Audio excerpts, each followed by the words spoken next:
ഇന്നത്തെ വീഡിയോയിൽ നമ്മൾ സി പി യുവിനെ കുറിച്ച് തന്നെയാണ് പറയുന്നത്. കഴിഞ്ഞ വീഡിയോയിൽ നമ്മൾ സി പി യുവിനെ കുറിച്ചുള്ള കുറേ ടെക്നിക്കൽ ടേംസും കാര്യങ്ങളൊക്കെ പറഞ്ഞിരുന്നു. അതെല്ലാവരും കണ്ടിട്ടുണ്ടാവുമെന്ന് വിചാരിക്കുന്നു.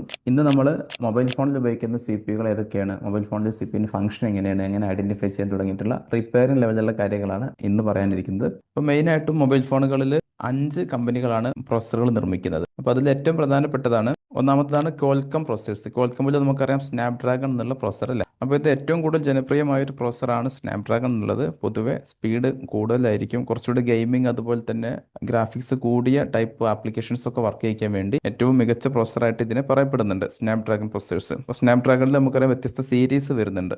സീരീസിൽ നമുക്ക് സ്നാപ്ഡ്രാഗൺ 4, അതുപോലെ 6, 7 അങ്ങനെ തുടങ്ങി കുറേ സീരീസ് വരുന്നുണ്ട്. ഇപ്പോൾ ഏറ്റവും പുതുതായിട്ട് വരുന്നതാണ് ഫ്ലാഗ്ഷിപ്പ് മോഡലായിട്ട് സ്നാപ്ഡ്രാഗൺ 8 സീരീസ് അല്ലേ. അപ്പോൾ അതിൽ 8 Gen 3 എന്നൊക്കെയുള്ള രീതിയിൽ വരുന്ന പ്രോസസ്സേഴ്സ്. ഒരുവിധം പ്രീമിയം ഫോണുകളിലൊക്കെ നമുക്ക് ഇന്ന് ഈ കോൽക്കമിൻ്റെ ഈ ടൈപ്പ് പ്രോസസ്സേഴ്സ് ആണ് കാണാൻ പറ്റുന്നത്. ഇനി രണ്ടാമത്തെ ഏറ്റവും പ്രധാനപ്പെട്ട പ്രോസസ്സറാണ് മീഡിയ ടെക് എന്നുള്ളത്. മീഡിയ ടെക്കിൽ നമുക്കറിയാം ഡയമൻസിറ്റി അല്ലെങ്കിൽ ഹീലിയോ എന്നൊക്കെ പേരിലുള്ള പ്രോസസ്സേഴ്സ്. അതിൻ്റെ ആസ്ഥാനമായിട്ട് വരുന്നത് തായ്വാനിലാണ് ഇതിൻ്റെ കമ്പനി ഉള്ളത്. ഇന്ന് ലോകത്ത് ഏറ്റവും കൂടുതൽ പ്രോസസ്സേഴ്സ് വിൽക്കപ്പെടുന്നത് മീഡിയ ടെക്കിൻ്റെതാണെന്നാണ് പറയപ്പെടുന്നത്. അപ്പോൾ ഇതിൽ നമുക്ക് വ്യത്യസ്ത സീരീസ് വരുന്നുണ്ട്. സാധാരണ 5G ഫോണുകൾക്കൊക്കെ ആണെങ്കിൽ ഡയമൻസിറ്റി സീരീസും, ഒരുതരം ബജറ്റ് ഫോണുകൾക്കൊക്കെ നമുക്ക് ഹീലിയോ സീരീസിലാണ് സാധാരണ ഈ ഡിവൈസ് മാർക്കറ്റിൽ വരുന്നത്. ഇതിൻ്റെ ഏറ്റവും വലിയ അഡ്വാൻറ്റേജ് എന്ന് പറയുന്നത് ഇതിൻ്റെ വില കുറവായിരിക്കും.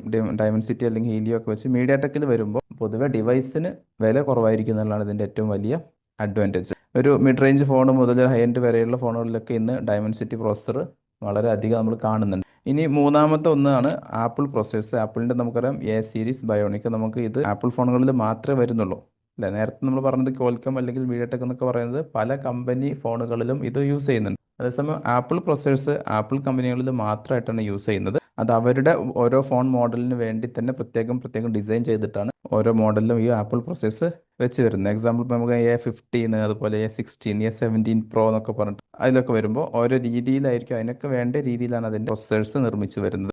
ലോകത്തിലെ ഏറ്റവും വേഗതയേറിയ മൊബൈൽ പ്രോസസ്സറായിട്ടാണ് സാധാരണ ആപ്പിൾ പ്രോസസ്സറിനെ പറയുന്നത്. ഇതിൻ്റെ ആർക്കിടെക്ചർ എന്ന് പറയുമ്പോൾ കൂടുതലും iOSന്, അതായത് ഫോണിൻ്റെ ഓപ്പറേറ്റിംഗ് സിസ്റ്റത്തിന് പറ്റുന്ന രീതിയിൽ ഏറ്റവും അനുയോജ്യമായ രീതിയിലായിരിക്കും ഇതിൻ്റെ ആർക്കിടെക്ചറൊക്കെ ചെയ്തിട്ടുള്ളത്. ഇനി നാലാമതൊന്നാണ് സാംസങ്ങിൻ്റെ എക്സിനോസ് എന്ന് പറയുന്നത്. അപ്പോൾ എക്സിനോസ് എന്ന് പറഞ്ഞു കഴിഞ്ഞാൽ സാംസങ് സ്വന്തമായി നിർമ്മിക്കുന്ന പ്രോസസ്സേഴ്സാണ്. എന്ന് വെച്ചിട്ട് സാംസങ്ങിൻ്റെ എല്ലാ ഫോണുകളിലും എക്സിനോസ് അല്ല യൂസ് ചെയ്യുന്നത്.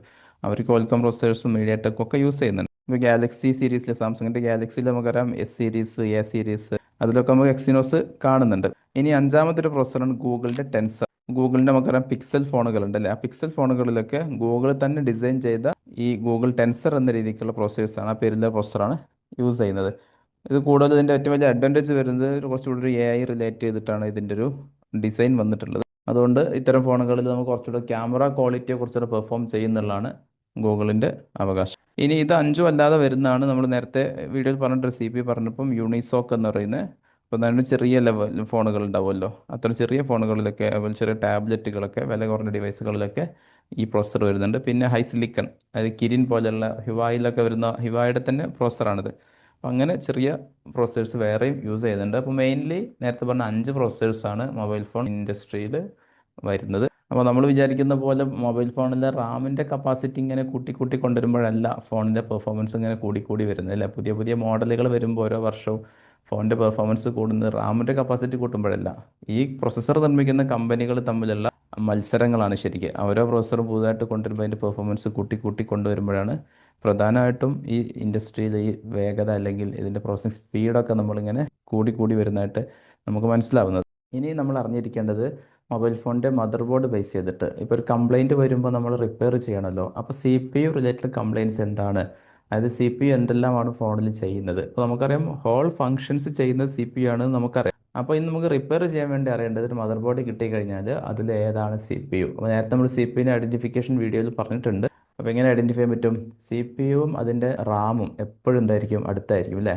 മൊബൈൽ ഫോണിൽ വരുമ്പോൾ ഇൻറ്റേർണൽ സ്റ്റോറേജ് എന്ന് പറയും, അത് ചിലപ്പം എന്തായിരിക്കും, CPU-വും സ്റ്റോറേജും എപ്പോഴും ഒരുമിച്ചാണ് ഉണ്ടാവുക. EMMC അല്ലെങ്കിൽ UFS എന്നൊക്കെ പറയും. നെക്സ്റ്റ് വീഡിയോയിൽ നമ്മൾ EMMC UFSൻ്റെ ഡീറ്റെയിൽ വരുന്നുണ്ട്. അപ്പോൾ CPU-യും അതിൻ്റെ സ്റ്റോറേജും തൊട്ടടുത്തായിട്ടായിരിക്കും ഉണ്ടാവുക. ചില ഡിവൈസുകൾക്ക് POP ആയിട്ടില്ല, ഒന്നിന് മുകളിലായിട്ട്. അപ്പോൾ നമ്മൾ പറഞ്ഞിരുന്നു CPU താഴെയും അതിൻ്റെ തൊട്ട് മുകളിൽ തന്നെ അതിൻ്റെ സ്റ്റോറേജിനെയും കൂടെ വെക്കുന്ന ടൈപ്പ് POP ആയിട്ടും ഫോണിൽ വരുന്നുണ്ട്. അപ്പോൾ നമുക്ക് വേഗം ഒരു ഡിവൈസ് കിട്ടിക്കഴിഞ്ഞാൽ, മദർ ബോർഡ് കിട്ടിക്കഴിഞ്ഞാൽ വേഗം CPU-നെ ഐഡൻറ്റിഫൈ ചെയ്യാൻ വേണ്ടി കഴിയും. ഇനി ഇതിനെ പറ്റി നമ്മൾ അറിയേണ്ടത് ഈ CPU എന്തെല്ലാം ഫങ്ഷൻസ് ആണ് ഒരു മൊബൈൽ ഫോണിൽ ചെയ്യുന്നത്, CPU-ൻ്റെ വർക്കിംഗ് വോൾട്ടേജ് എന്താണ്, ഇതൊക്കെ അറിയണം.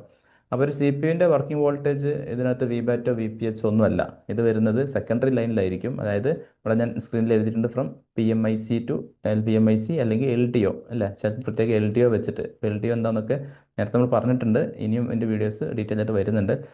പവർ മാനേജ്മെൻറ്റ് ഐ സിയുടെ ഔട്ടെന്നോ അല്ലെങ്കിൽ എൽ ഡി ഒയുടെ ഔട്ടെന്നൊക്കെ ആയിരിക്കുന്നത് സി പി യുവിൻ്റെ വർക്കിംഗ് വോൾട്ടേജ് വരുന്നത്. അതായത് വി കോർ എന്ന പേരിലോ അല്ലെങ്കിൽ വി റഗ് എന്ന പേരിലോ ഒക്കെ ഉള്ള വോൾട്ടേജ് ആയിരിക്കും ഇതിന് ഇൻപുട്ടായിട്ട് വരുന്നത്, ഒരിക്കലും വി പി എച്ചിലല്ല. ഇനി ഇതിൻ്റെ ഔട്ട്പുട്ട് ഇത് വർക്ക് ചെയ്യുന്ന സ്ഥലങ്ങൾ ഇതൊക്കെ നേരിട്ട് കണക്ട് ചെയ്തിരിക്കുന്നത്, ഇപ്പോൾ ഡിസ്പ്ലേ എന്നുള്ളത് നേരിട്ട് കണക്ട് ചെയ്തിരിക്കുന്നത് സി പി യുയിലേക്കായിരിക്കും. അതുപോലെ ടച്ച് സ്ക്രീന്, ക്യാമറ, മെമ്മറി, കീപാഡുള്ള ഫോണുകളാണെങ്കിൽ അത്, സെൻസേഴ്സ്, അതുപോലെ നെറ്റ്വർക്കുമായി ബന്ധപ്പെട്ട കാര്യങ്ങളൊക്കെ നേരിട്ട് കണക്ട് ചെയ്തിരിക്കുന്നതും സി പി യുയിലേക്കായിരിക്കും. ഇനി നമുക്ക് നേരത്തെ പി എം ഐ സിയിൽ നമ്മൾ പറഞ്ഞു ഓൺ ഓഫ് സെക്ഷൻ ഉണ്ടായിരിക്കും, അതുപോലെ ചാർജിങ്, ഓഡിയോ എന്നൊക്കെ പറഞ്ഞതുപോലെ ഈ സി പി യുയിലേക്കായിരിക്കും ഈ പറഞ്ഞ ഈ സെക്ഷൻസ് ഒക്കെ എന്ത് നേരിട്ട് കണക്ട് ചെയ്തിരിക്കുന്നത്. അപ്പോൾ ഈ ഇത്തരം സെക്ഷനുകളിൽ കംപ്ലൈൻറ്റ് വന്നാൽ നമ്മൾ എന്ത് ചെയ്യണം, സി പി യുവിനെ ചെക്ക് ചെയ്യേണ്ടി വരും. അപ്പോൾ അതുപോലെ തന്നെ സി പി യു അതുകൊണ്ട് ഫോണിന് വരാവുന്ന വേറെ കംപ്ലൈൻറ്റ് ഡെഡ് അല്ലേ, നമുക്കറിയാം ഡെഡ് ആവാൻ വളരെയധികം സാധ്യതയുണ്ട്. സി പി യു കേടായി കഴിഞ്ഞാൽ ഫോൺ ഡെഡാണ്. അപ്പോൾ ഇത് വളരെ IMEI നമ്പറുമായിട്ട് ബന്ധപ്പെട്ട് അതിൻ്റെയൊക്കെ വീഡിയോ നമുക്ക് ഡീറ്റെയിൽ ആയിട്ട് പിന്നെ ചെയ്യാം.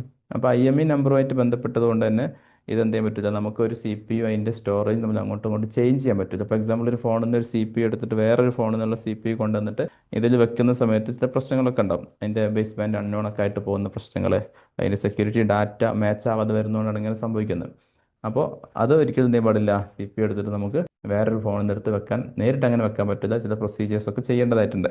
അപ്പോൾ അത്തരം കാര്യങ്ങൾ നമുക്ക് അടുത്ത വരും വീഡിയോകളിലൊക്കെ പറയുന്നുണ്ട് എങ്ങനെയാണ് ചെയ്യേണ്ടതെന്നുള്ളത്. അപ്പോൾ ഇത്രയും കാര്യങ്ങളാണ് സി പി യു ആയിട്ട് ബന്ധപ്പെട്ട് ഈ വീഡിയോയിൽ ഉൾക്കൊള്ളിക്കാൻ ഉദ്ദേശിച്ചിട്ടുള്ളത്. ഇനി എന്തെങ്കിലും ഇതിലധികം എന്തെങ്കിലും അറിയേണ്ടതായിട്ടുണ്ടെങ്കിൽ നിങ്ങൾക്ക് കമൻറ്റ് ബോക്സ് ചോദിക്കാവുന്നതാണ്. പറഞ്ഞ കാര്യങ്ങളിൽ തന്നെ എന്തെങ്കിലും സംശയങ്ങൾ ഉണ്ടെങ്കിൽ തീർച്ചയായിട്ടും ചോദിക്കണം. എല്ലാ വീഡിയോയും കാണുക. ഇതിന് മുന്നേ നമ്മൾ ഒരുപാട് വീഡിയോ ഐസികളെ കുറിച്ച് ചെയ്തിട്ടുണ്ട്. എല്ലാം കാണുക, നന്നായി പഠിക്കുക.